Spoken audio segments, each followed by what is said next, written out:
The ongoing U.S. gun control debate has turned its attention to what type of arms people should be allowed to bear and how they obtain them. But it would all be academic if people had the ability to bypass any restrictions and produce firearms without even leaving their homes. Well, thanks to the technological magic of 3D printing, what at first sounds like science fiction could soon become science fact. RT's Marina Portnaya reports. From the State of the Union in Youngstown, Ohio, where new workers are mastering the 3D printing that has the potential to revolutionize the way we make almost everything, to a store in Soho, New York. 3D printing technology has officially gone mainstream. The demand is much greater than our supply right now, and we're actually ramping up and expanding rapidly to meet that demand. This 3D printing company, MakerBot, opened its first retail store last year. It is selling its newly released Replicator 2 desktop for just under $2,200. Using a plastic material, the machine deposits ultra-thin layers to form any object that can be molded in software. Welcome to the world of independent manufacturing.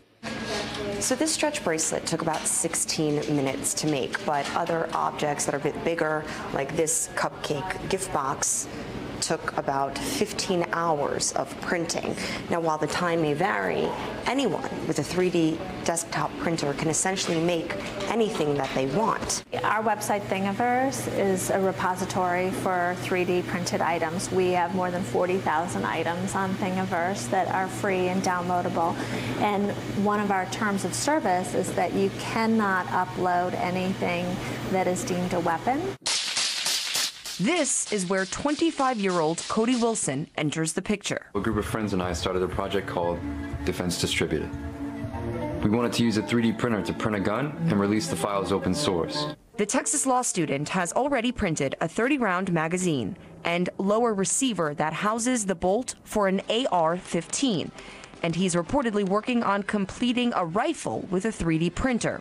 His blueprints for guns and gun parts are distributed for free on his website. What I'm doing is showing people, okay, this is something that can be done right now. Right now, the self-described market anarchist has thrown a major wrench into America's gun control debate. How's that national conversation going?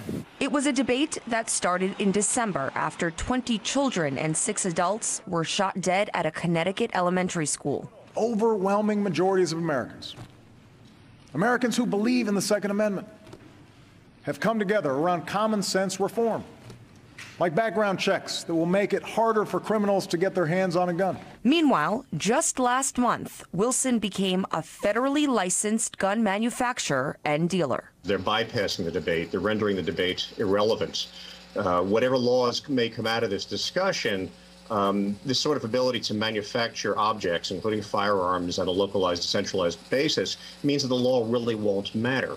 The law may say that something is illegal, but if you can turn to a device that's on your desktop and manufacture that at will with nobody knowing that you've done so, then the law doesn't matter at all. With a reported 300 million guns in circulation, the U.S. has the highest rate of gun ownership in the world and the second highest rate of deaths by firearms among industrialized nations. And just as lawmakers are finalizing new legislation that would tighten the nation's all-too-easy access to firearms, experts claim that technology will ultimately outpace their meager efforts at gun control. Marina Portnaya, RT, New York.